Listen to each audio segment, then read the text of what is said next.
being organized by the Sahitya Akademi in collaboration with LILA Foundation. I'm thankful to LILA for suggesting this program and also the LILA Foundation and also collaborating with us. Our immensely mighty literary traditions have raised their voices, amalgamating thought, emotion, words and rhythm, and illuminated our inner beings.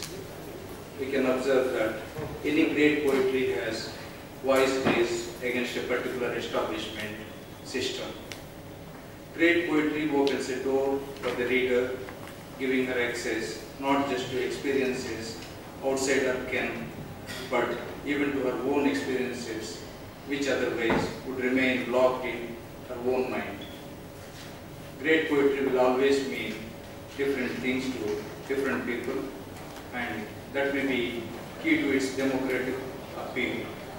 Above all, it is just a beautiful experience to read great poetry and to listen to great poets, for in the poetic times when you see all of human values, it is the arts in general and poetry in particular that accompanies your inner being. Friends, I am so happy that we have with us this evening the distinguished poets Eddin Khoo, Professor K Satchidanandan, Dr. Anamika, Mr. Micheal Creighton, Dr. Rizio Raj, Dr. Sudeep Sen, and Dr. Vanita, the poets from diverse cultural backgrounds. Being with him is a poetic experience itself. I heartily welcome them and poem full of thanks to be with us this evening. Thank you all. Our collaborator, LILA Foundation, for Translocal Initiatives, that is being headed by Dr. Rizio Raj. Do you want to introduce you? So she will speak a few words about the LILA Foundation and also about this program, because she has initiated this program and kept Sahitya Akademi. So we thought of collaborating with LILA Foundation regularly now onwards. Rizio Raj. Thank you, Dr. Rao. I must, because we talked about this name, I think I'll just tell you a little bit about this name. LILA is named after a creative play. It is LILA, which is cosmic and creative play. And we interpret it as the luminous idea of life appreciation. So whatever we are doing is an appreciation, a deep appreciation of life. So this program is also a continuation, an extension of what our philosophy of appreciation of life. So that's LILA all about, and I'm very happy that Sahitya Akademi is collaborating with us on this program. We've been thinking about, I must tell you a little, take 2 minutes to tell you a little bit about how this idea came about. It is actually not, there was a proto-event to this. LILA was founded in 2012, August. But there was a proto-event as part of a book release. One of my books, this is a series that the Academy has, the double-decker series. So at the release of this book in Chennai, there's this place called Spaces in Chennai, where we had a program in collaboration with the Academy. Dr. Rao was actually instrumental in that program, supported that program also. The Academy supported that program. That program was called Bearing Witness. And this term was, actually we were a collective of poets, journalists, artists who came together to think that a book launch should not just be a book launch, You go to some kind of a place, hotel or somewhere, and you just launch your book and have a few people sitting around and talking about it and go back. That's not what we wanted to do. We wanted to make it a community experience. So we thought there has to be some theme which will bind us together, bring all of us together. And so Sadanand Menon, who runs Spaces, you must be familiar with his work, he used this term to describe the platform that we were. So he was the one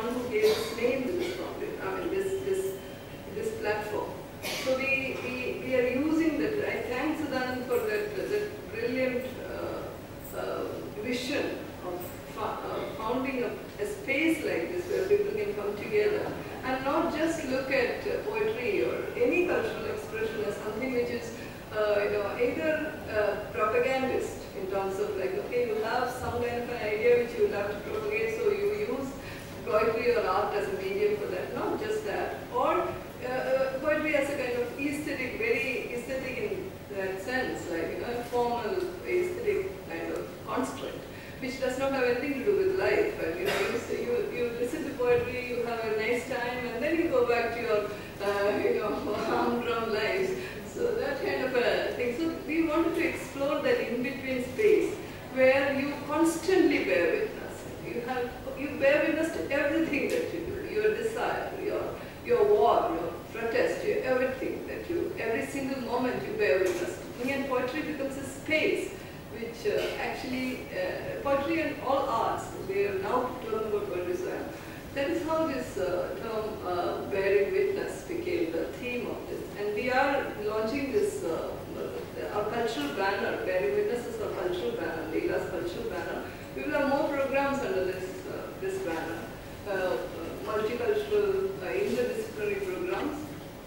And I hope we will have more opportunities to work with the Academy, because I personally think that this is a hugely potential space. We should explore the resources and the potential of the Academy, and not just function as some kind of a governmental space, but it should be more active, more alive. People should come there, and it should be a very active place. And this, physically also, I think this space is very, very important, because we have a lot of, it's a very culturally alive place. And so I hope we will be in the coming days work more closely with the Academy. And I really thank, from the bottom of my heart and on behalf of LILA, all the poets who have agreed to be part of this. Eddin, who is, this whole idea came, we thought we would do it now because Eddin, we have another program which is parallelly running on LILA Prism lecture series at INC and IIC. And Eddin was the inaugural speaker. Yesterday we opened that series. And so he is Dr. Rahul introduced him.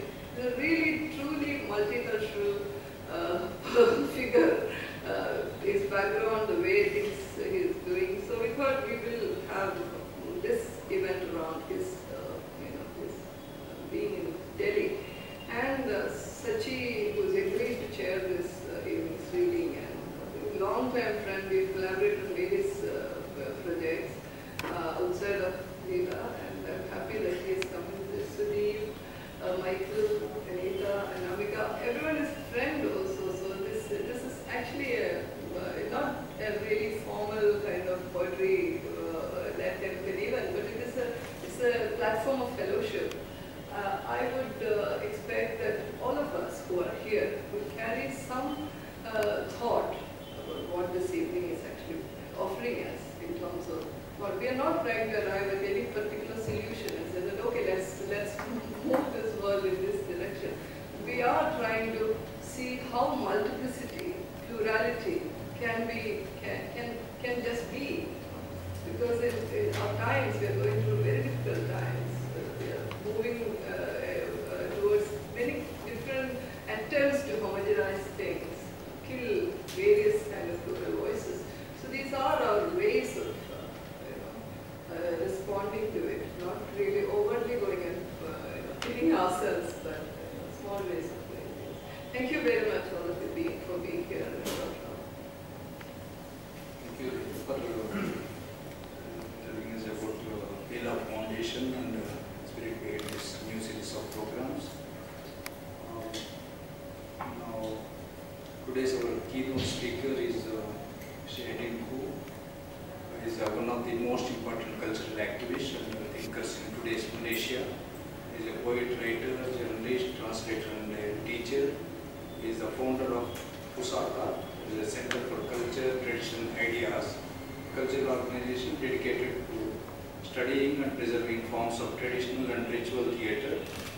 A self-described of Chinese, of Indian mix, the translator of movie Day, an expert on Islamic art, a political analyst since 2002, who has been tirelessly working revive the tradition of Wayang Kulit and Malaysian shadow puppetry. With this short introduction, now I request Mr. Eddin Khoo to make the introduction.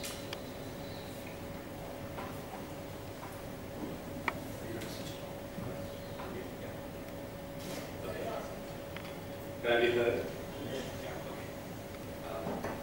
I have a terrible problem with words like keynote address.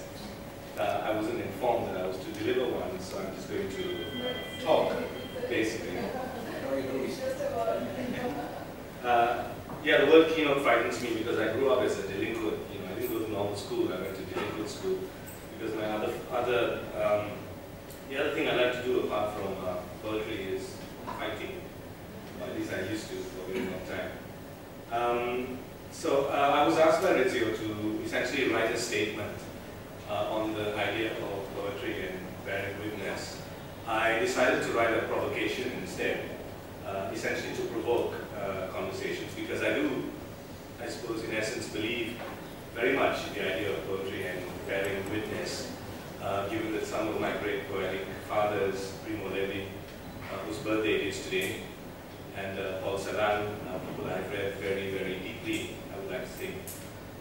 Yet at the same time, there is a kind of Puritan element to the notion of poetry and bearing witness.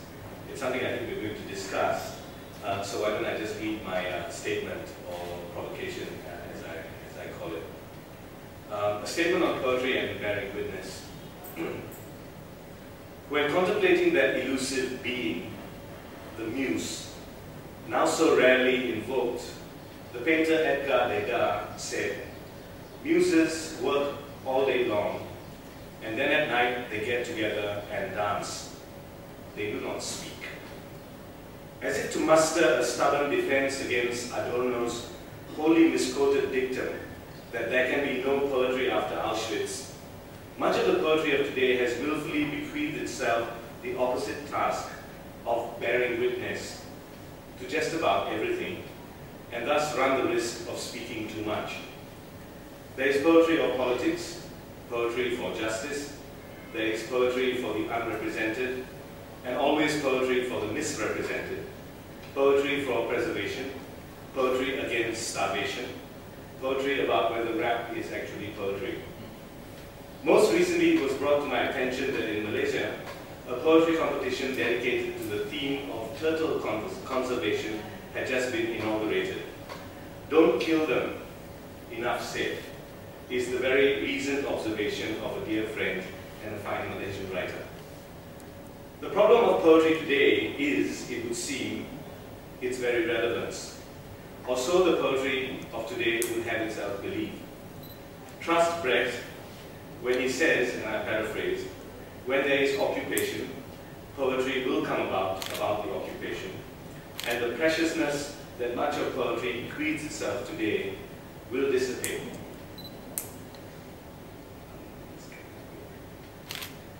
The little of what has been said may appear quixotic, quaint, or just plain stupid in this age of literary and poetic careerism. But my faith in the mysteries and magic of poetry was sown early in poetry life, upon reading a beautiful collection of essays by that fine and majestic poet hardly ever read today, Peter Levy. The title, "The Noise Made by Poems."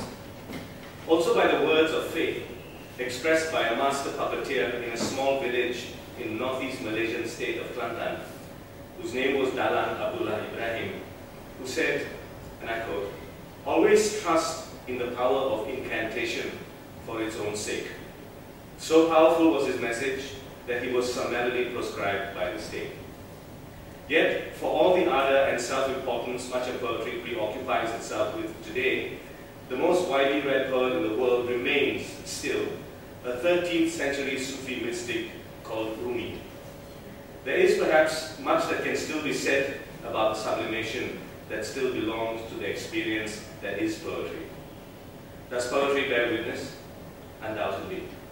And principally in its power to regenerate language, to animate experience, to inspire chaos of feeling, to commemorate.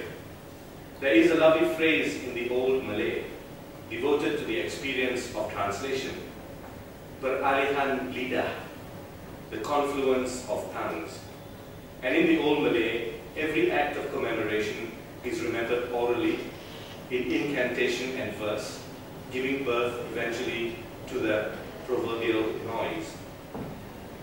In this bearing witness, there is of course place for the poetry of politics, poetry for justice, poetry for the unrepresented and misrepresented, poetry for preservation, poetry against starvation, poetry about whether rap is actually rap, even poetry dedicated to the conservation of turtles.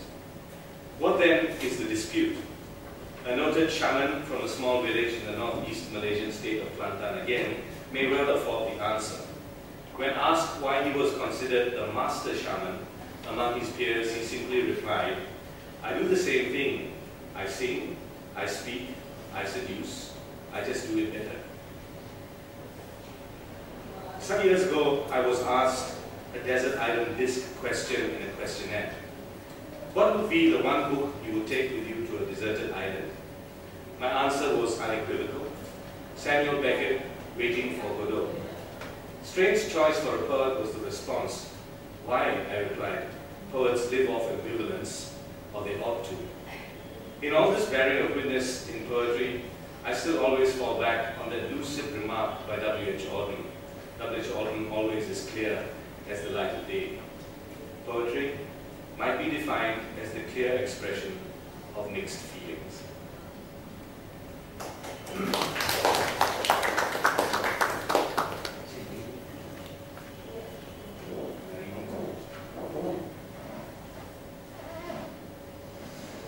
I decided to read 4 pieces, and strangely none of them are poems. They are prose poems, and one is a kind of prose short essay. And I thought it would be very unjust to me, since a very important dimension of my literary work is translation.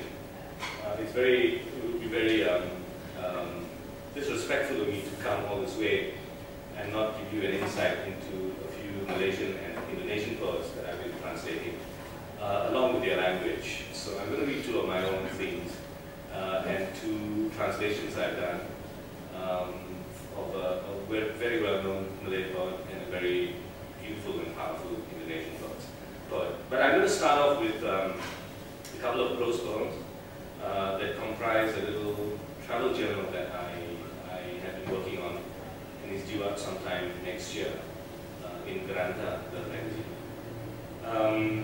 and it basically is about my travels to Morocco. And I will read 3 fragments. And there is a little story that comes with this. I traveled there first in 2010, at a very interesting period when the ash from Iceland had basically stranded everyone.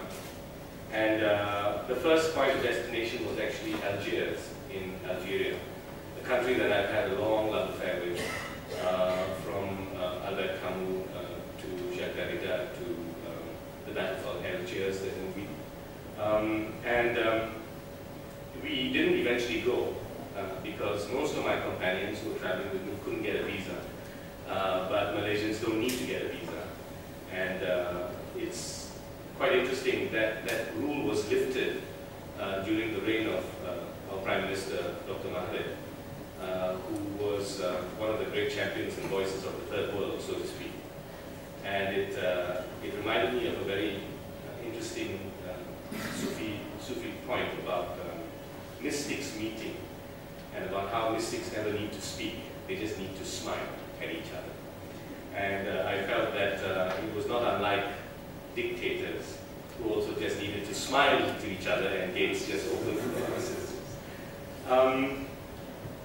So what we had to do essentially was to imagine Algiers, which is what I did. The first piece starts off with an epigraph by Albert Camus. And there's a reference to the Battle of Algiers, one of my favorite movies. And essentially I take on the role of one of the characters that all this piece takes on. The second one is a kind of tribute to Zinedine Zidane, the French footballer, whom I also adore, and who is of course a great hero in much of North Africa. And in North Africa they play football in sons.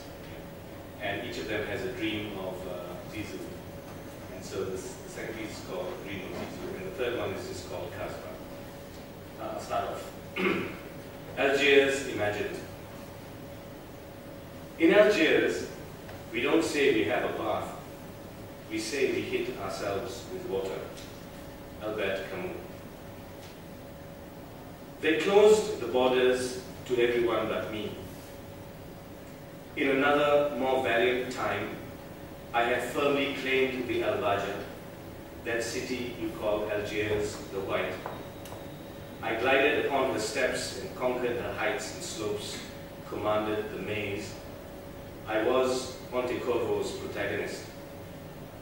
Today, in the distance, a dark shroud of ash and clay, thoughts of an earlier time. Then it was the reflection of light on water that brought promise, the promise of departure. All along the high city towards the low city, I could count on the embrace of protectors, partners that kept vigil for my sake. We had called the place Martyrs Square for a reason. Once, when I thought I was dying, they brought me here to protect the wound from heat and to heal with coolness. I recognized the room with its clear view of the citadel, overlooking the river's gate. Specters everywhere.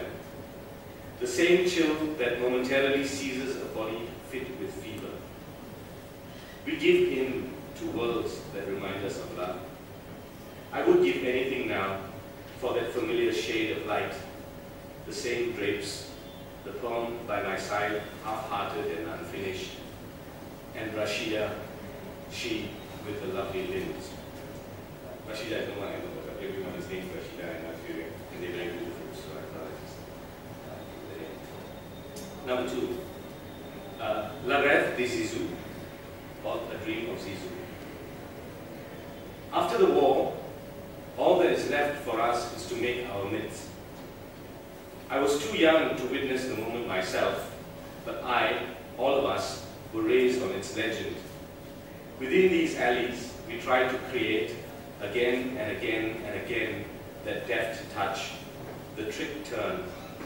It is precisely in that dip of the road and crack in the curve that the touch is born. The turn is learned. It is all, in the end, in the balance. My favorite moment is when the ball falls from high, bounces between the walls, and I catch it with my head or trap it dead on my feet. It is, in this field of brick, my moment of genius. In a few years, it might carry me across the other side. Like everyone else, I have a dream of Zizou, and I have a wish for Graz. Kasbah. Your stones have kept the seal of these premonitions from the very first seasons. When migrating birds forged their columns, bringing with them the language of the stars, you hold them close, ardent, proud, bearing their weight from life to life.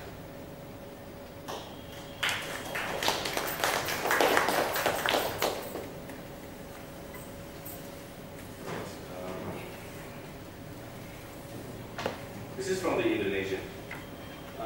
This is a poem by Gunawan Muhammad. Gunawan Muhammad is one of Southeast Asia and I think one of the world's great poets, who has had the great disprivilege, I mean, of also being one of the world's great journalists and one of the great political figures in Indonesia. So that up to today, even very close friends don't know that he writes poetry, although he has about 8 collections to his name. He's the winner of numerous human rights prizes, and in 1998, the magazine he founded in 1971 called Tempo, which is one of the most critical voices, most intelligent and critical voices in Indonesian politics, was shut down by the Suharto regime.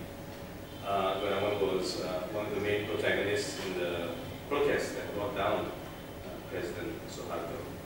But I've always loved him most as a poet. And I always remember an anecdote of can't remember which king it was who reigned during the time of Alexander Pope. But that king used to say, I have heard of Alexander Pope. I have also heard of Shakespeare, but I do not read them. Why won't my poets write in prose? Was a common thing. Charles II. Thank you. This poem is called Bintang Pagi. I will read it in the Indonesian, and then I will read my English translation. Bintang Pagi. Bintang pagi seperti sebuah sinyal untuk berhenti. Di udara keras, kata-kata berjalan sejak malam dalam tidur. Somnambulis pelan di sayap mega, telanjang ke arah tanjung yang kadang menghilang. Mungkin ada sebuah prosesi ke sebuah liang hitam, di mana hasrat dan apa saja yang teringat terhimpun seperti bangkai burung-burung, di mana tepi mungkin tak ada lagi. Siapa yang merancangnya? Apa yang mengirimnya? Dari mana? Dari kita. Ada teluk yang tersisih dan garis lintang yang dihilangkan barangkali. Sementara kau dan aku duduk bicara dalam sal panjang, dan aku memintamu, sebutkan bintang pagi itu, hentikan kata-kata itu, berikan dia alamat. Kau diam. Mungkin ada sejumlah arti yang tak akan hinggap di perjalanan, atau ada makna di rimba Tuhan yang selamanya menunggu tanda hari, badai atau gelap atau bukan bintang pagi. In English,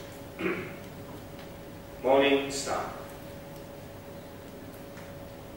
Morning star, like a signal to stop. In the hard air, words venture through night. In sleep, somnambulists pace on the wings of a cloud, naked, towards a cape that sometimes disappears. Perhaps there's a procession towards a black hole where desire and all that is remembered collects like the carrion of birds, where the precipice may no longer exist. Who designed it? What delivered it? From where? From us? There's a cove that's been set apart, and a horizon that's been lost, perhaps. While you and I sit, speak in a broad room, and I ask you, summon that morning star, stop that talk, give it a sign. You are silent. Perhaps there are meanings that won't be encountered on this journey, or a purpose in God's wilderness that for eternity has awaited the break of day, the storm, the darkness, or not the morning star.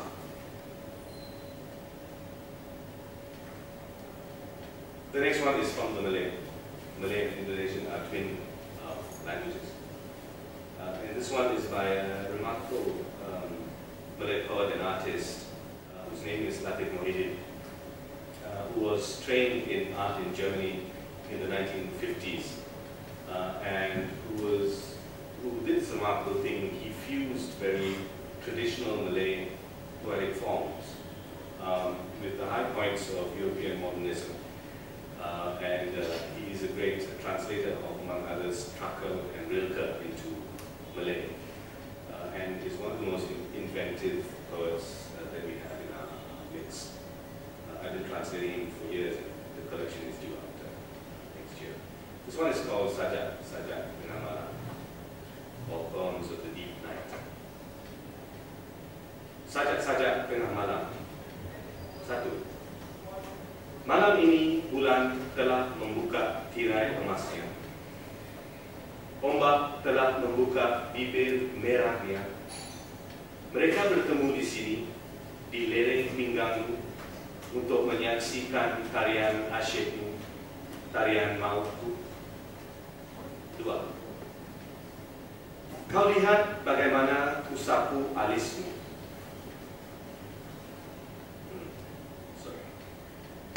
Kau lihat bagaimana kusapu alismu dengan manisan. Kulihat bagaimana semut mabuk di lengkung alismu beriringan. 3. Dari kerongkongmu yang sepi, kudengar serigala meraung. Kuda merengek, singa menderam, tiada hentinya. Dan halkummu turun naik semakin keras menyahut perkitku, kerongkongmu. 4. Pahamu kacip yang lembut. 5. 7 lautan, 1 gelombang di pusat perutmu berpusing. Denyutan purba memanggil namaku. Kuturuni bukit, kutinggalkan padang laus.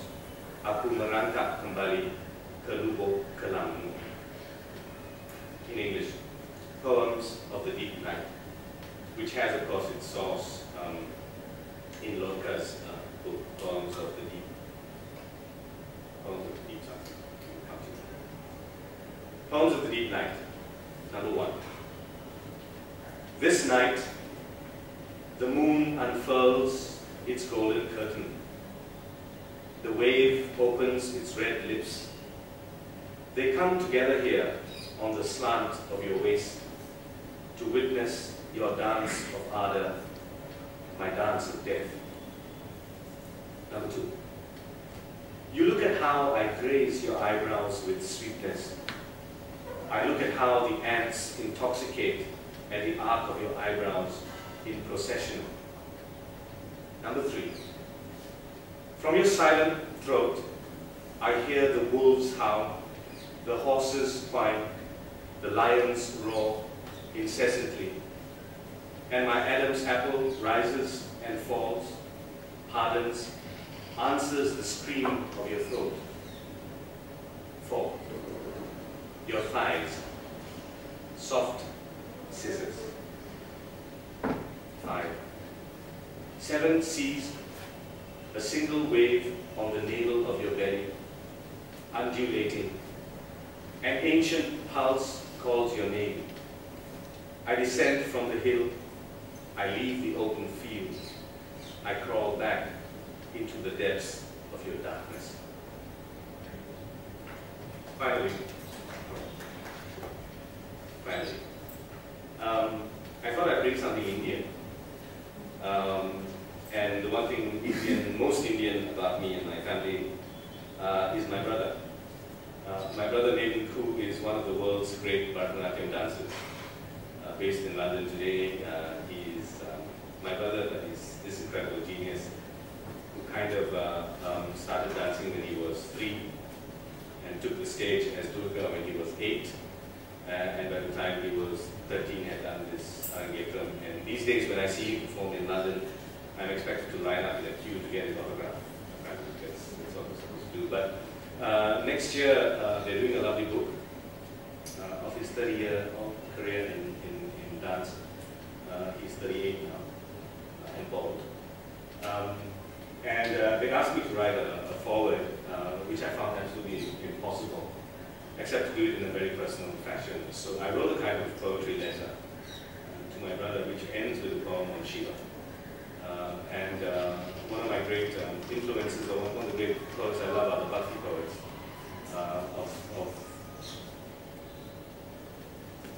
thank you. Are the Bhakti poets in the Tamil language. And there's a very strong reference to that kind of devotional poetry. I'm also a Kali devotee. I have been a very rigorous, ritualistic one, and have been for the past 12 years, as is my brother. Simply letter to a brother on Mayday. My end. You would not know this, but mounted on the wall facing the desk where I write each day, and where now, as I write this, is an early photograph of you, not in the stance of dance as the world has grown accustomed to perceiving you, but wedged between us two, your brothers, grinning brazenly, dressed in that red frilled frock that our mother labored upon to fit upon you, free, infectious, and yes, agile, always agile. All those years ago, we deemed you our little Krishna for your command of character, your irresistibility, for the deftness with which you could escape in an instant a watchful eye. Years on, as I witnessed you on stage, beckoning the role of the great seducer, Krishna, in your rendition of that exquisite poem, the Gita Govind, I found myself compelled not by the sensuality of your lines, the firmness of your feet in movement, the linearity of your posture, but in the enduring traces of your essence. It is quite unimaginable, some 3 decades on, to think of you as anything but pure muscle, lean, angular, and always in motion. To the rest of the world you were, as has been reiterated time and again, born to dance. But recollection, personal insight, and the power of memory remain the privilege of the brother. And what the world has witnessed on stage in wave after wave of indelible impression, our closeness does not betray. And added to that assembly of brotherly privileges is the story of the making and forging of that dancer. There has always been to you that touch of genius, a singular light that could literally breeze through the humdrum routine of school, homework, obligations in what appeared a conceited slumber. But by evening, as the devotions of dance practice and rehearsals would fall, a discipline and dedication would swell within you, and our entire household would be ready to meet the regiment of drop-offs and pickups that was you. I recall fondly now how some years ago, in response to a question in a silly questionnaire, "What vehicle do you own?" you responded, "My brother Rubin." The answer, of course, is self-assured, funny, subversive, and very you, and a means to express the one thing you have never held back from any one of us: gratitude. It is what I've always gathered following a performance by you. Dance, after all, remains that most ecstatic of forms, the body's movement being the most essential expression of transcending this world to partake of another. Often, as I have watched shamans and healers embrace this, abandon their physicality and enter transcendent realms, Sufis in Morocco in dervish dance, Toputris in Kelantan with their swirling heads, I've always beheld, in spite of the differences in traditions and form, their communion with you. A communion that with each wave, swirl, and line is an expression of gratitude for the grace of simply being alive.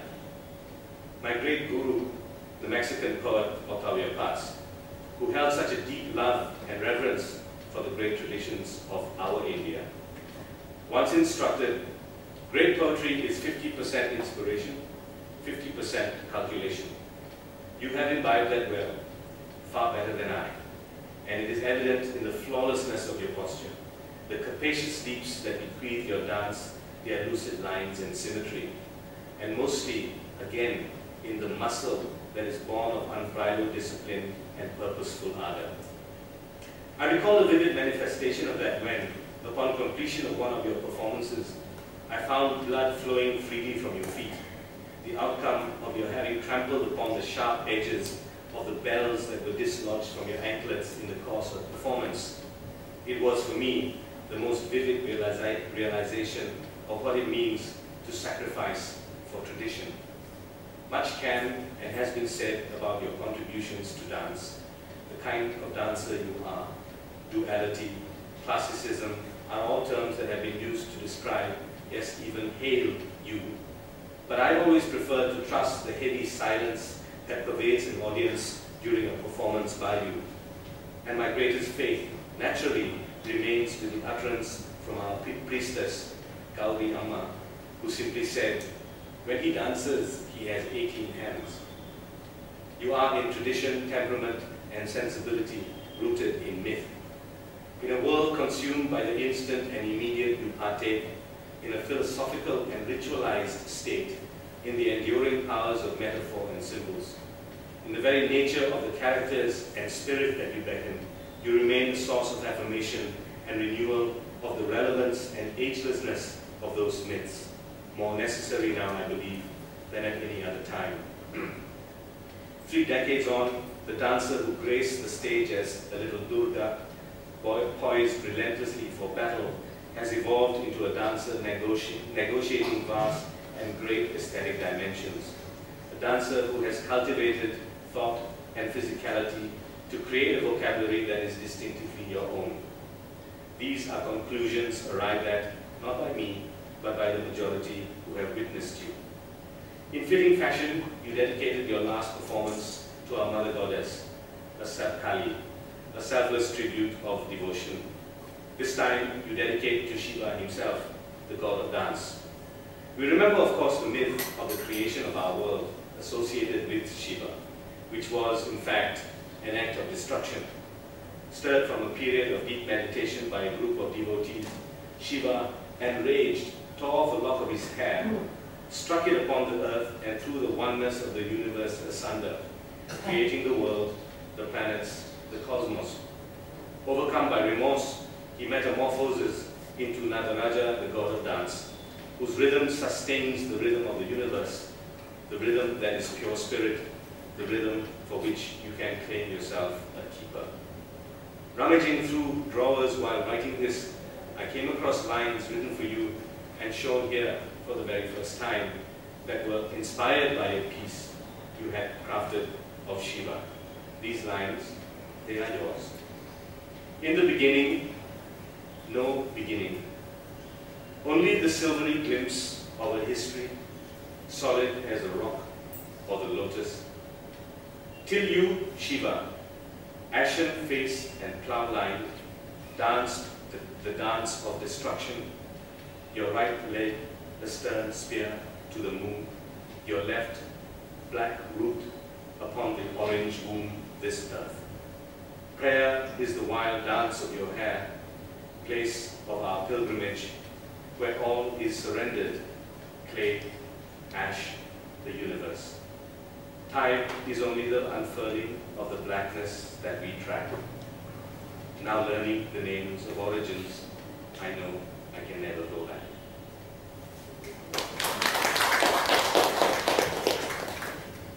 Thank you, Mr. Eddin Khoo, for your talk as well as your poems. We hand over the mic to our chair, Mr. K Satchidanandan. Before that, I'll just briefly introduce him to many new faces today we have here. Mr. K Satchidanandan is one of the most widely translated of contemporary Indian poets, with 23 collections available in 19 languages. Writing in Malayalam and English, he has also authored several books that include plays, critical works, translations and travelogues. He has introduced writers from Latin American, European and Indian poetry to Malayalam readers such as Neruda, Rizio, etc. He was the editor of Indian Literature, prestigious journal of Sahitya Akademi, and the secretary of the Sahitya Akademi for about 10 years between 1996 to 2006. He is a fellow of the Kerala Sahitya Akademi and has won a variety of literary awards and fellowships that include Sahitya Akademi Award. He has represented Indian poetry at a number of forums and festivals across the world. Professor K Satchidanandan. Deservingly elaborate introduction. Thank you, Eddin, for a wonderful, brief keynote on that, and also the enchanting poems that you had, your own poems as well as the translations you read. Thank you, Rizio, for making all of us multitask, because we are here as poets and also as panelists. Even though the panel is also fortunately about poetry, but sometimes we are also asked to speak about nuclear poems. I would respond briefly to Eddin. I don't think you, in any sense, provoked me. Hard provoked me, in fact. being a moderate, I have to be moderate. I would maybe begin with a short poem, which is not part of my reading, it's part of my response, which most of my readers know this poem very well. Perhaps I find a few new people, so I thought I would take this opportunity to repeat this poem. It's called Stammer, which also is a kind of introduction to what I really want to say. Stammer is no handicap.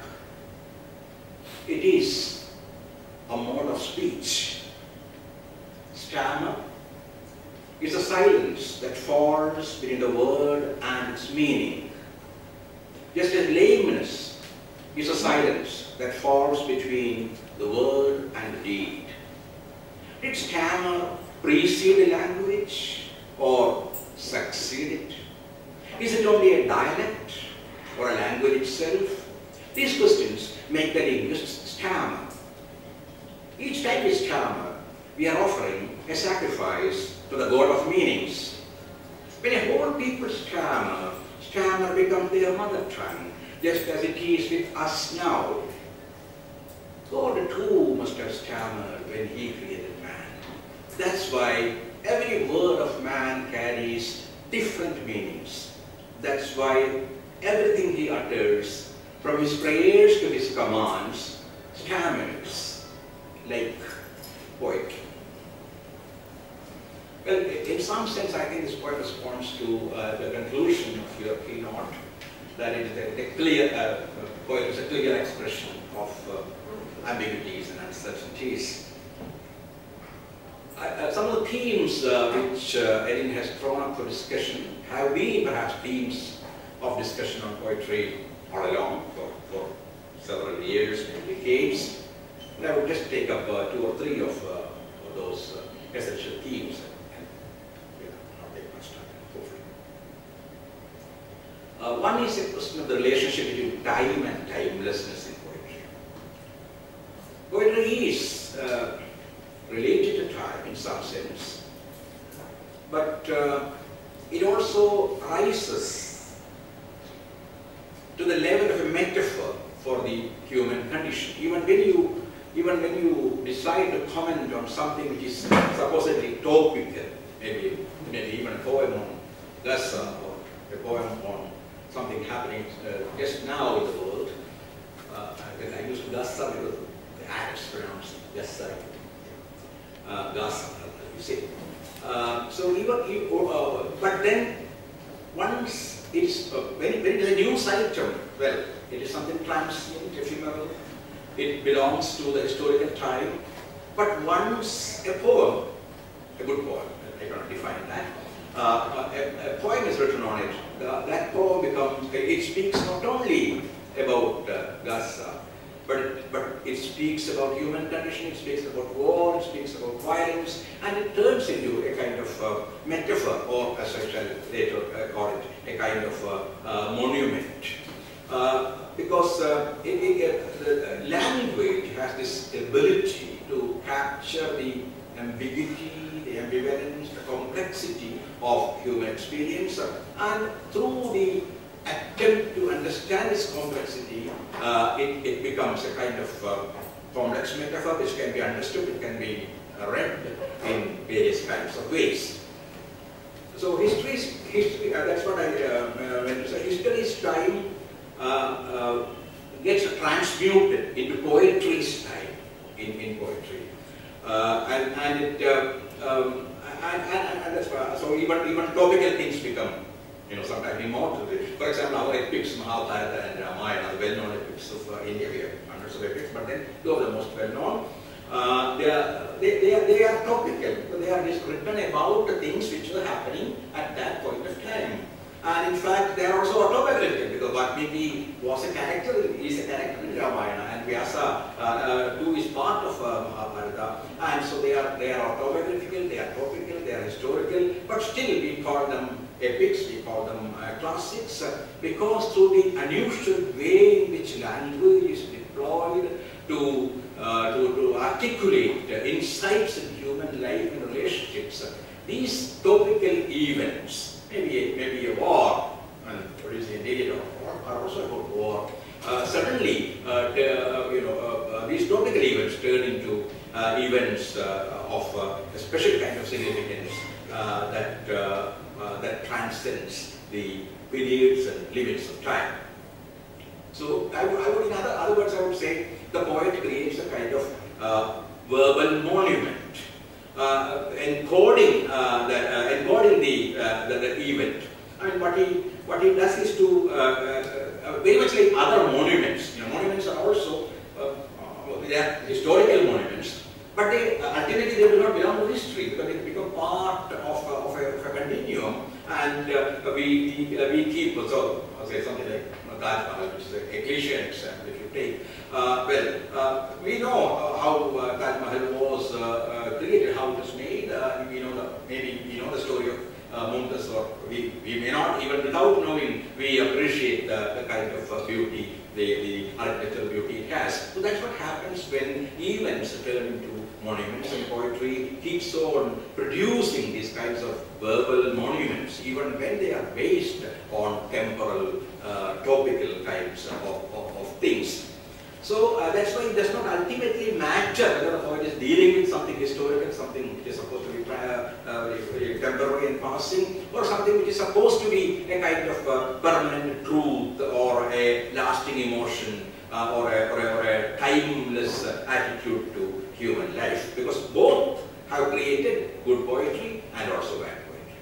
You can write a very bad poem on something which is very permanent, something which is supposed to be a great truth. And you can also write a very bad poem on gas or on any of these, on something that is happening just now.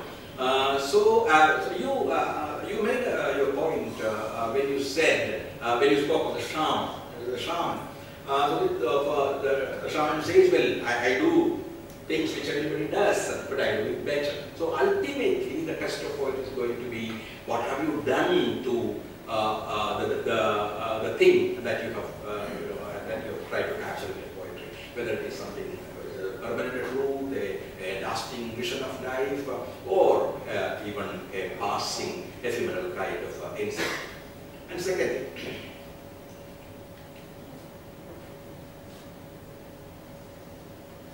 something about this idea of witnessing. I would say that witnessing is one of the basic ways in which poetry works. It is not something special, it is imposed upon the act of poetry. It is one of the basic functions of poetry. And I speak with full knowledge that it is essentially a biblical term, because witnessing comes from it has the whole culture of the Bible behind it. And later it also became part of the legal discourse, and it was much later that it became part of the aesthetic discourse, and we began to speak about bearing witness, poetry as witness. But then what is the difference between seeing and witnessing? Everybody sees, but everybody does not, is not a witness or does not witness. Because witnessing is done with volition, with will. There is a kind of choice behind witnessing. While seeing is something involuntary and automatic. And witnessing is not only seeing, it is also showing. It is like Neruda saying, come and see the blood in the streets. He is not only seeing the blood in the streets, but he is also inviting people to come and see that. So there is seeing and showing actually in witnessing. And so it's not, so that means every poet makes a kind of choice, not that he writes about everything that he experiences. So since there is a choice. The choice could be from nature, from life, from his social situation. So it implies commitment of some form. I'm afraid to use the word commitment because it has been abused so much and its meaning has been narrowed so much in various kinds of discussions of commitment, because then you begin to think of ideologies, and from there you begin to think even of political parties. But I do not mean commitment in that sense at all. I mean it in a broader sense of commitment to certain basic and ultimate human values. And you also quoted Adorno, whom I very often quote, poetry is impossible after Auschwitz, and you said it is widely misunderstood. Yes, it is. because I did not really think that, I was foolish enough to imagine that poetry would not happen after Auschwitz. And in fact, some of the best poets like Porcelain, whom you like, and I like immensely too, came up from the Holocaust. Porcelain, so you had several poets, major poets of the who were produced by the Holocaust. So probably Adorno meant that we need perhaps a new kind of poetry. What Rosewicz, a major Polish poet who died recently, called a poetry for the horror-stricken, I quote him, a poetry for the horror-stricken, for those abandoned to butchery, for survivors, created out of a remnant of words, salvaged words, out of uninteresting words from the great rubbish dump. So there have been poets who have foregrounded this aspect of poetry, which make them, in fact, in some sense, more of witnesses than maybe other poets.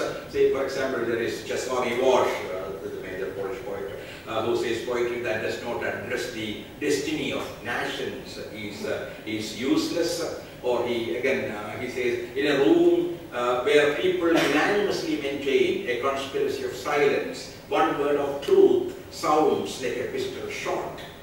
Again, you who have wronged a simple man, bursting into laughter at his suffering, do not feel safe. The poet remembers.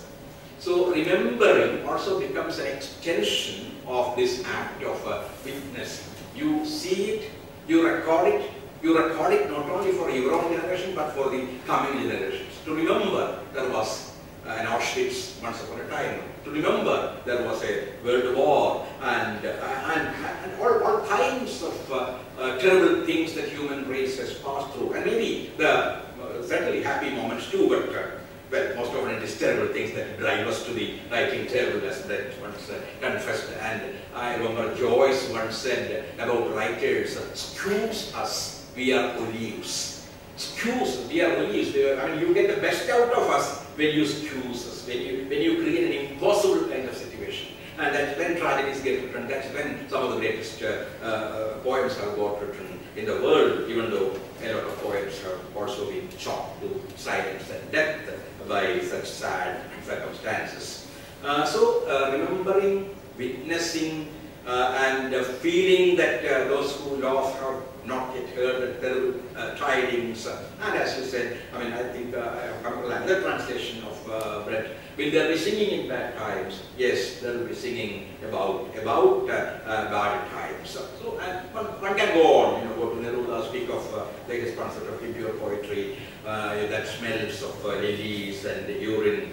All these ideas of Miłosz, of Neruda, of Brett, many of these are in some sense related to the idea of poetry as witnessing. And finally, I think all kinds of poetry are linked by aesthetic concept, which is central to poetry, whatever be the kind of poetry that you want to write. And a theme in that sense, because you can just look at the content of poetry and decide whether it is good or bad, obviously. So you can, the theme becomes in that sense, an aesthetic judgment, the theme becomes secondary in some sense. Because poetry, again, it was Eddin Khoo said, poetry cannot make anything happen. But it goes on. It is a great poem remembering W.B. Yeats.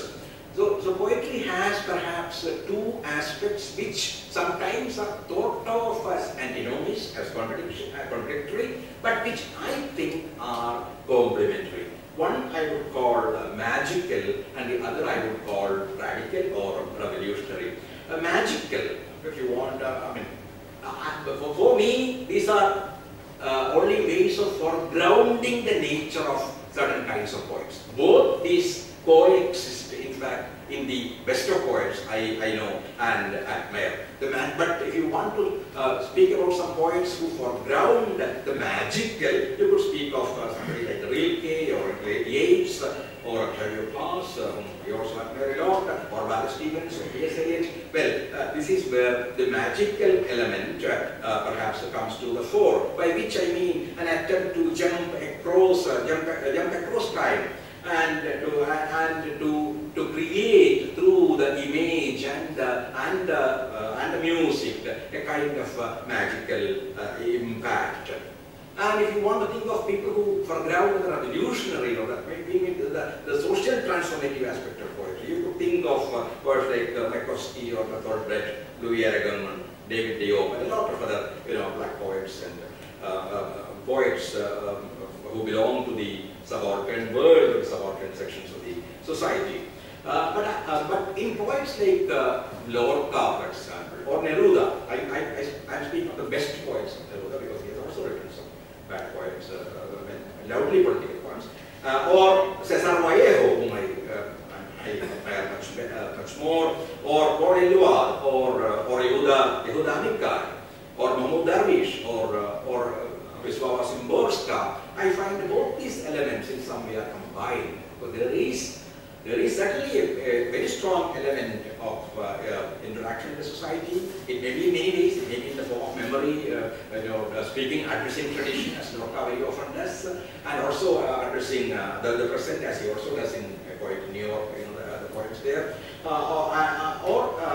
and so you find that in Vallejo, in Amikai, or Darwish, or Szymborska, a combination of these elements. By which I mean the element of incantation.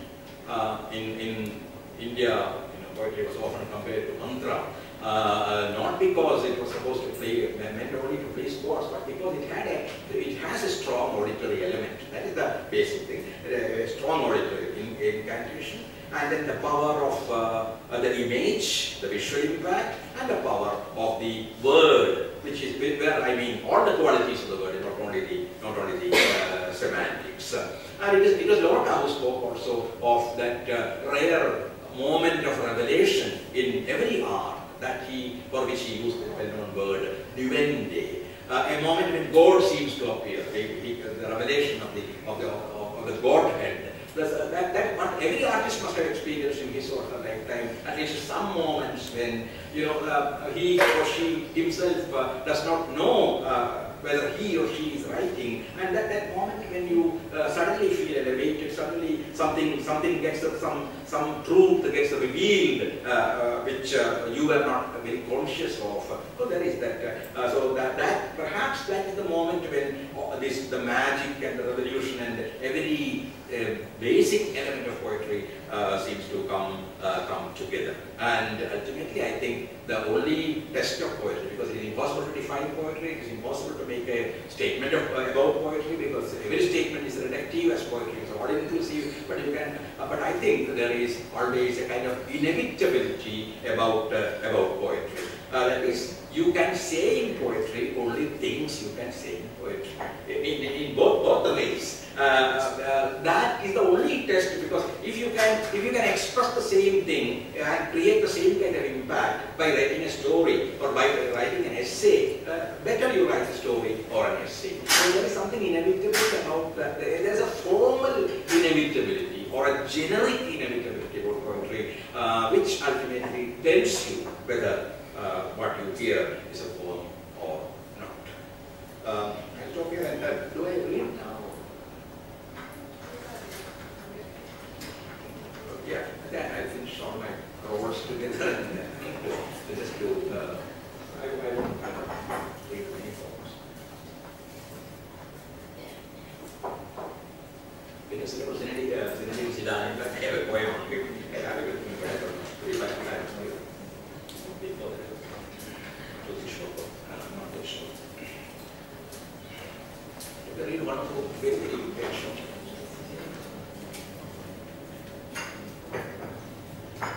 I don't know whether these are poems that bear witness in any sense. These are one line, I have some one sentence poems. This is a one sentence poem called Head. The trunk is buried in the sand. Only the head sticks out, trying to find a way to sail the earth. So this is what I said, you try to create metaphors of the condition we are in. There is one called the land. like a dumb, dark household go, limbs in chains, a stolen stowaway, remembering his sacred realm being devoured by a deluge. I remember my land. There's one sentence poem, farewell, part of a sequence I wrote after a visit to Syria. I am addressing as a Syrian poet, Abu Salih. Farewell.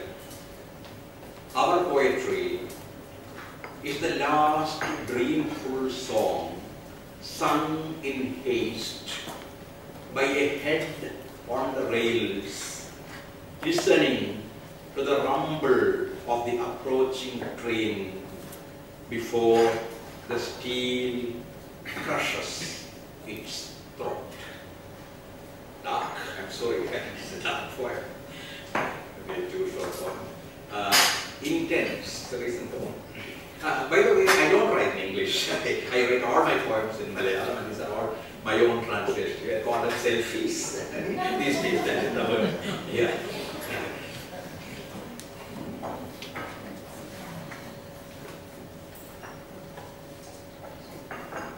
Intense. I did not intend to write a poem on Gaza, but somehow Gaza appeared, and Gaza does not appear in any poem, at least for me, without Buchenwald or Auschwitz along with it. Intense. Because in the beginning I had no intention actually of having any reference to it. Forget the key and remain a child. Adorn the ears with a red hibiscus. Bathe in the wild stream and eat the berry. Drop anchor in the moon and go to sleep. Remember your mother. Pray sitting on the leopard's back. Learn to walk on the burning pyre. Kiss the king cobra's hood. Play the sun and sing the blues. Roll the sea and smoke. Remember your father. Turn the heart into a wasp's nest. Play chess in the dark. Flirt with the flood. Set fire to your waist. Make a knife of gold. Remember your love. Climb the hill of insomnia. Write on the wall with burning coal. Beat your skin to awaken the lion. Pierce words with a trident. Ride tomorrow's back. Remember your friend. Turn the banyan into a palace. Write a hymn in blood from the cross. Aim an arrow at memory's feet. Peel off your body and flee. Pay your debts by drinking venom. Remember your foe. Stand guard at the door of the earth. Hold the reins of the sky. Wear the river around your neck. Tattoo the forest on your chest. Lend your heart probes to the emptiness. Remember your God. God is not outside time, just as not the pine, the fish, the cloud. Nothing he created accompanies him. When his time ends, he will fall from the east. A window on fire in Auschwitz, where poison fumes and screams, or in Gaza's dust, red with children's blood, like those corpses of the innocent that daily fall on our plates of food with the burned fingers of babies. I'll finish this gin bar. These poems were again written on very, very topical. Even ultimately they make some metaphors poetry itself. Last June, in 2013, June, on the 17th of June, perhaps some of you know that, Adnan Gunduz, who was a great choreographer, a Turkish choreographer, protested against the ban on pro-democracy demonstrations in Turkey at the Gezi Park in Istanbul. It was a particular kind of protest because all kinds of demonstrations were banned, so he came alone. He had just a bag with a bottle of water, and he just stood there in the park. And hearing this, people came to know of this mainly through the Facebook and other social media, and hundreds of young people came there and just stood there silently under the sunset, and that became a kind of major demonstration. And again in Istanbul, at the well-known Taksim Square, where again demonstrations were banned, a young man and a woman came and started kissing. And again, knowing about it, and they were not demonstrating, they were just kissing like lovers. And then a lot of young men and women, and women came and they began to kiss. They went kissing for hours together, and that became a pro-democracy kind of protest. So these poems are based on these two incidents: the standing man and the kiss. I'll finish on that. A man, still, silent, stands in the park where demonstrations are forbidden. He is going nowhere. Nowhere is he coming from. The world passes before him and time behind him. In between, with no flags or slogans, he stands still, silent. The world moves with the sun, and he multiplies, becomes 100, becomes 1,000, hands in pockets. They just stand still, silent. This is a nation in war, a nation that stands up against injustice, a glimpse of the future seen in a lightning flash. A man stands in the park, still, silent, the sun goes round him. Poetry is a man standing alone in a forbidden place. And the second, I will say that a couple of points in the kiss. You didn't believe when the poet said, the world changes when two people kiss. Of course, you don't tell your past in the sunstorm. You didn't believe when the poet said, the world changes when two people kiss. See them, a man, a woman. They kiss. Not a man and a woman, but many men, many women. In the same square where the enforcers of law and of morals used to frown together if ever they walked hand in hand. A man, a woman, many men, many women in the square, once a prison to every kiss. They are breaking the law, the present law of death. They are making the law, the future's law of life. Poetry is a private kiss, provocatively exchanged in a public space. Thank you.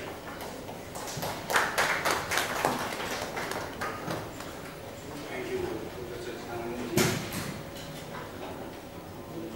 We have a poet from Hindi, Anamika, a Delhi-based poet who writes in Hindi, a lecturer at the Department of English at Satyavati College, Delhi. And she has 5 collections of poetry to her credit. Over the years, she has won numerous awards for her literary work, including the Bharat Bhushan Award for Poetry in 1996, the Girija Mathur Samman in 1998, the Sahitya Samman, the Parampara Samman, and the Sahitya Setu Samman in 2004. In addition to poetry, she has authored volumes of fiction, memoir, and criticism, and undertaken translations of the works of Octavio Paz, Rilke, Rabindranath Tagore, and Girish Karnad. Now I request Anamika to present the As a moderator, I would just intervene. I would like to ask maybe one question to each of you, and that's one way of doing that, and then you try to respond to that. Or you can respond generally also, of course, to what Eddin said. So Anamika has been often projected as a feminist, at least somebody who speaks for women and about women, because feminist is a very, very kind of controversial term. And so how do you look at this whole like bearing witness from the point of view of a woman and a poet? Just to make it a little point. Even from behind the veil of Satchidanandan, we've been bearing witness behind the veil, behind the burqa.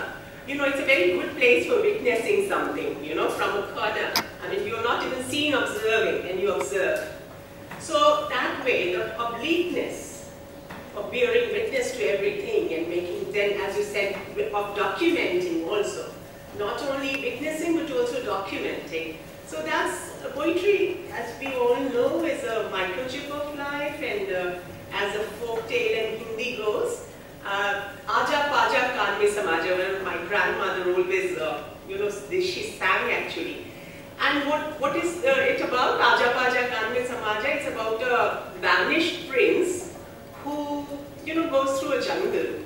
And all these, creatures who have been dislodged somehow, they ask him, ask him for a shelter. And he says, I'll summarize it, Aja Paja Kaan Mein Samaja, because Kaan is the only, ear is the only space now, he's also a banished man. He's not a prince, so he doesn't have anything else to offer. So he offers his ears. He says, you know, come and stay here. Get placed. I mean, you can take, you know, take refuge here. This is a big. I'm carrying 2 big caves here, and all the echoes, all the, you know, all the multiple echoes actually, they are somehow captured in poetry, in women's poetry especially. You know, with the deepening of democracies, you know, it has happened. We are a product of democracy, this feminist movement, and all movements actually are movements because they move. In the beginning, like every movement, feminism also was a movement where people had to speak loud and clear. But then now we can afford to laugh. As women laugh in folk poetry, now we also, you know, we stage all the situational and verbal ironies, but with a pinch of salt. I think this is the progress we have made, and we have actually made everything, all the binaries sit on one mat, the personal and the political, pulling them all together. With the deepening of democracy, all the difference between the binaries have all been pulled down. And so not only personal and political, but also the cosmic and commonplace, the sacred and profane, the, you know, whatever boundary you can think of, you know, they have been pulled down to the same mat. They are sitting on the same mat now, and they're talking to each other. It's the best kind of dialogue, humor and seriousness. All metaphysical, it's essentially metaphysical in juxtapositions. So this is, in India at least, we've done this. And the folkloric, the mythic, the personal and the interpersonal, they all have been knitted together. So knitting has been our old occupation, and we've naturally, you know, we have worked on the crochet. So the technique of women's writing in India is something that we have been practicing on crochet, knitting 2 ends together, knitting binaries together. So this is, you know, all that. If you remember in that great scene of The Tale of Two Cities, you remember the lady who sits knitting a sweater. She knits a map for all the people working in the agency, the revolutionaries. She wants the revolutionaries to fly out, and she suggests the map in the sweater that she is knitting for them. So this is the state of women's writing in India. We are still knitting, but we are knitting wider landscape for the oppressed and the suppressed to find their way out. Now these are 3 points, 4 points. One is Candy translated for me. One in my original Hindi, and the other 3 in translations. The Hindi one is called Thermometer. अमराई के चौकीदार की तरह एकदम से पकड़ लेता बुखार हमें और बंद कर देता काल कोठरी में। अरारोट, बार्ली और साबूदाने की खिचड़ी जानलेवा होती है तिकड़ी, जिसकी गवाही पर गिरफ्तार होते हम, फूटी आंखों नहीं समाता हमें वो थर्मामीटर। चुगलखोर इस चिड़िया के चोंच से पारे के तारे निकलते जब, यानी थर्मामीटर जब फूट जाता अचानक, बाछें खिल जाती हमारी और हम निखर भागते बाहर। अलगती पलटती पेशानी पर माँ की हथेली हमें रोकती, अरे अरे ठहरो, माथा गर्म है अभी। लेकिन थर्मामीटर फूटा तो लायक प्रमाण कहाँ से? अपने अंदर से का अम्मा। मिथिला के नैयायिकों की संतानें हम, बिन प्रमाण बात भला क्यों मानते? सन 90 में फूटा दुनिया का सबसे बड़ा थर्मामीटर, पारे के तारों से छिटक गई जब सोवियत संघ की सब इकाइयां। तब जाकर ये जाना हमने, होता है दुनिया में काफी कुछ तर्क और प्रमाण के परे। आज जब धरती का माथा गर्म है, जल स्रोतों की पट्टी पूरी नहीं पड़ती, निष्पत्र पेड़ हो गए हैं thermometer.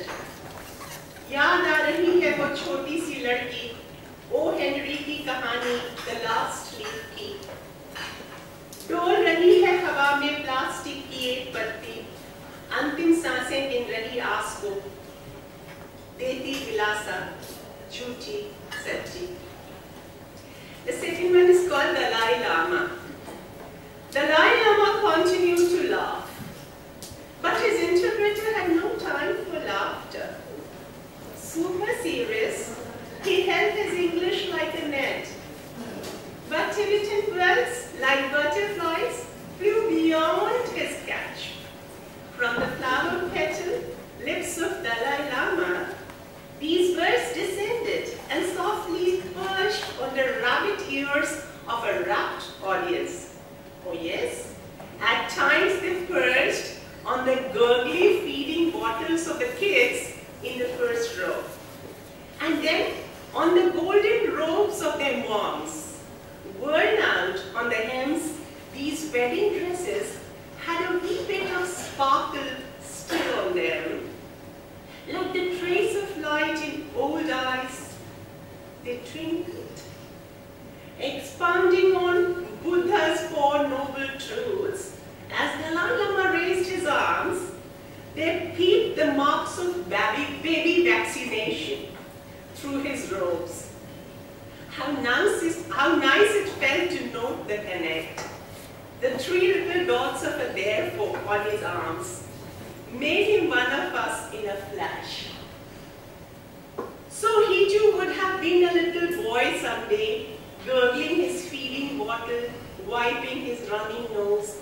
Thanks for being there, holy man. But despite you, how much we know of Tibet, beyond Rinpoche, Rahul Sankrityayan, monasteries, coarse sweaters, and snow, chowni, round faces, and Lhasa Apsu pups. How do these noble truths connect with such random bits of ignoble truths?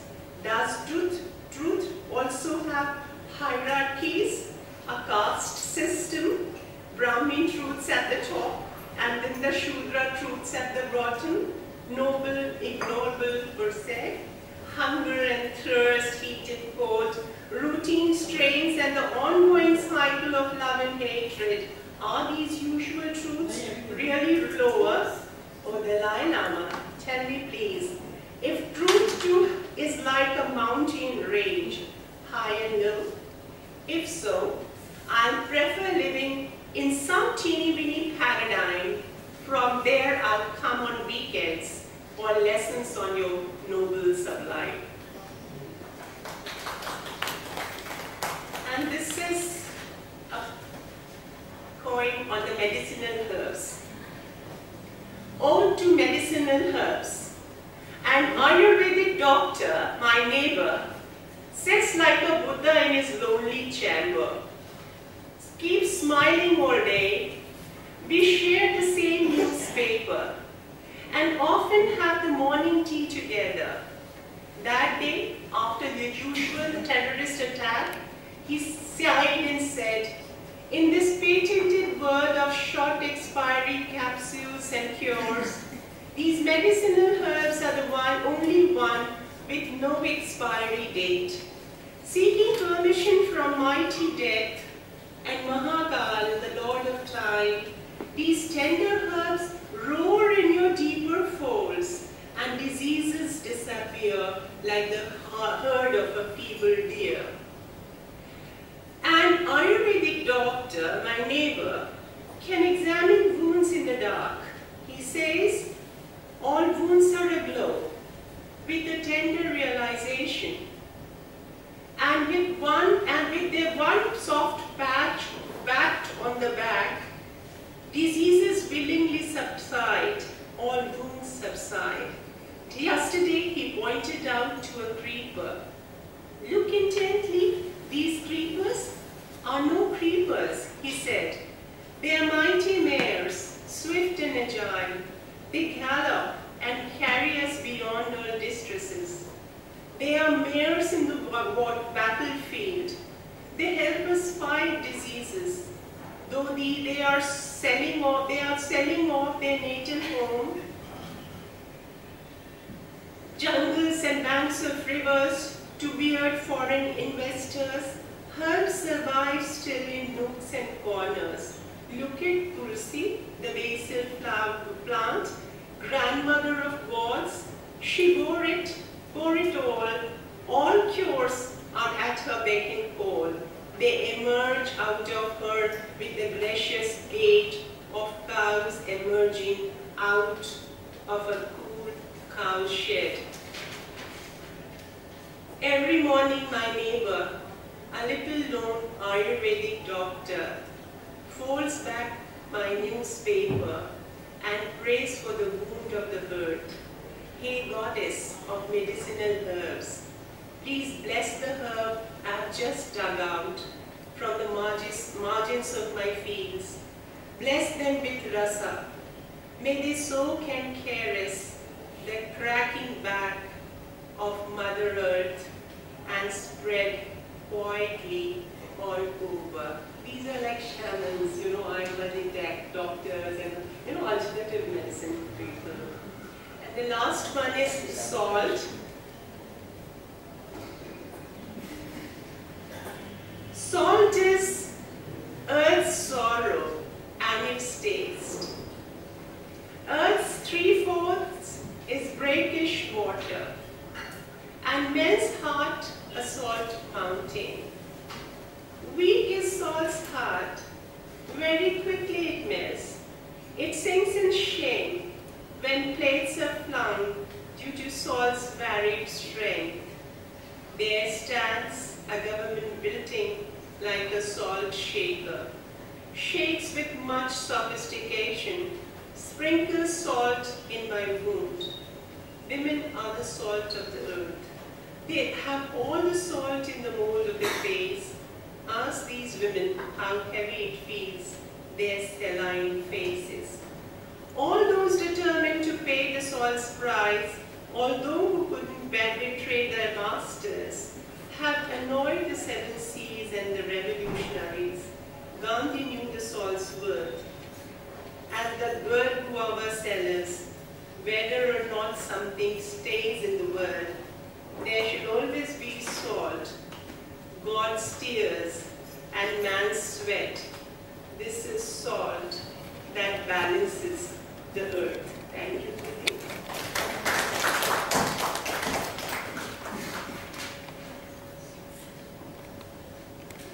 Thank you, Anamika ji. Now we have the poet, Mr. Micheal Creighton. He is a poet from Portland. He is now settled in Delhi and works as a middle school teacher. He is interested in the beauty and ugliness that surrounds us and what these images reveal about ourselves, our neighbors, and the spaces we share. Most days he commutes by cycle, metro, or TTC bus. So he asks you to kindly refrain from driving your car or motorbike lanes designated for public transportation or non-motorized vehicles. These works have appeared in various journals and newspapers both in India and abroad. Mr. Micheal Creighton, before that, I will request of Satchidanandan. I know Micheal also as an activist, in some sense, an activist committed to the questions of environment and the whole city. But looking at poetry, would you say something about your engagement with the everyday? Don't be constrained by my question. I'm just suggesting that this could well be. So, I guess because I'm basically an elementary school teacher by training, one of the things that I tell my students, and I think it's a kind of a real insight, is that writing is thinking, and actually also reading is a different kind of thinking. But that means you can write about anything, and preferably you write about stuff that you find interesting and engaging. So, I guess your question about, I guess engagement matters to me. I mean, I think that if I'm not engaged with something, if I don't care about it, then I don't think it's something I really want to write or think about very much. So, what I tend to write about, sometimes fiction, sometimes, or rather, never fiction, but sometimes, well, that's different. But it tends to be stuff that I find interesting. Now, as far as the question kind of more generally about this witness and this, I guess maybe I could shift it back to quickly about the questions of politics and poetry. It seems to me that often I hear critics of political poetry saying, I don't like it because it has an agenda. And I think that it's true that it's easy to write bad political poetry, just like it's really easy to write bad love poetry. I mean, it's easy to write bad poetry about anything that we really care about because it's kind of, maybe we're sort of blinded by how much we care about it. I don't know. That's my only theory, right? But it seems to me that the idea that it has a sort of agenda is a wrong way of thinking about it. I think that all writing has an agenda or an ambition or a purpose, and there's nothing wrong with that. Sometimes it's to challenge and change the language, establish new metaphors for thinking about love, sex, God, anything you really want to write about, you can write about. And so I think that's really important. And I guess the only other thing I was going to say today, in thinking about this whole question of witness, is that it's a really, I mean, you got to this first. I mean, it's a heavy, heavy word. And so it always makes me uncomfortable to use it about myself publicly because it's a word that comes from, as you said, first from it's a religious word, and then it comes from the legal system. And so to me, I feel comfortable with that word as an aspiration, but I wouldn't necessarily use it as a label because for myself, because it's a big thing to ask of yourself to witness, right? I mean, it contains all the things that you were talking about. And it's really, and I will use it for commitment. I mean, it requires a commitment not just to see, but to a commitment to some sort of truth and some sort of engagement with. Okay, so is that good enough? Okay, got it. So you started reading? All right. Well, I thought that I'd start with. I mean, you'll see some of the ideas that I find interesting, I guess, in these, and I'll start with a poem that I think, if I really want to be honest with it, it's really an essay that is masquerading as a pantoum.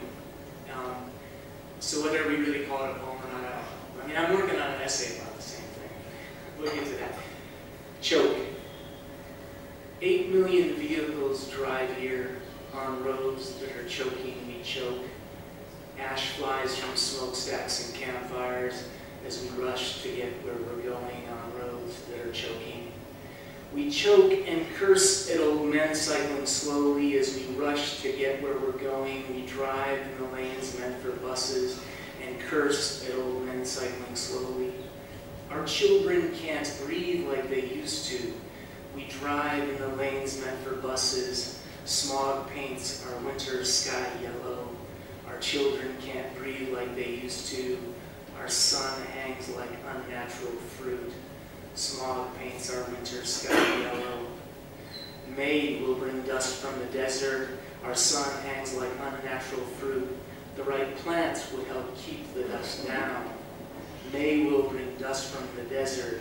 The monsoon will wash our sky clean. The right plants would help keep the dust down. Ash flies from smokestacks and campfires. The monsoon will wash our sky clean. 8 million vehicles drive here. The second poem is a I think this is actually a metaphysical love poem masquerading as an essay about the stream, the highly polluted and ancient, lovely stream that runs through my colony. Meeting. What feeds this long river? Clean rain, crooked rows of brick and tarp, the ancient, unruled quarters, Chiradili, Kotlagao, Shahurjat. A thin flow at Sainted Farms by Sheikh Sarai, it is fat and ripe. Before dawn, shapes squat on these banks. By noon, pigs splash and root in the shallows. Above, boys sort trash and throw stones at dogs. Downstream, strong men strip off their shirt and bathe in a leaky main spray. In today's grimy sky, the evening sun glows like an electric tangerine, and wood smoke from campfires covers the scent of swamp gas and sewer. Sometime tonight, this slow current will join something larger. Somewhere, an old woman will sing an old song. After so long, the moonlit night has come. After so long, this meeting. I didn't say what a great honor it is to be here today, and I feel like I apologize for that. I mean, LILA and Sudeep Akademi, and this is like, anyway. So thank you for inviting me. And I thought I should, since I'm here, I should read an approximation of a puzzle. New Delhi love song. Smog and dust mixed with the air in New Delhi. I buy jasmine for her hair in New Delhi. People come from everywhere to this city. All are welcomed with a stare in New Delhi. The finest things in life don't come without danger. Eat the street food if you dare in New Delhi. We push in line and fight all day for each rupee. Can you remember what is fair in New Delhi? There is nothing you can't find in our markets. Socks and dreams sell by the pair in New Delhi. So many families on the street through the winter. Sometimes good men forget to care in New Delhi. My friends asked Michael, why'd you leave your own country? I found jasmine for her here in New Delhi. I guess I just want to close with it. I'm making a point on transportation here because I do cycle and I do ride the bus all the time. And this is sort of a nostalgic poem, looking back on those few months in 2008, or was it 2009, when people actually stayed out of the bus lines on the BRT, and when it was a great, kind of a wonderful experience where it seemed like for a while the world was working just the way it should. And it's, I guess, it's kind of also the title is sort of a little bit of a tribute to Regner Island's much more ambitious and lovely poem about the Delhi Metro. So it's called In the Early Days of the BRT, from Rizio and Vivek. I'll never forget that 5:22 we waved down on Keogaon just as it started to pour. Seeing me in my soaked shirt and you in your bright red dress, blue scarf, and wet sneakers, the only woman on that bus, the conductor gave us a seat, and several men smiled and stared to the crooks of their arms. But by Ring Road, all eyes had turned outward. In that September rain, Delhi's light shimmered like your long glass earrings, and a film of oil rose to the top of the tarmac, leaving the road a pigeon net green. At the Mulchin flyover, the driver turned up the volume and an old song blared to the radio's tinny speakers. Today's weather is faithless. There's a typhoon on the way.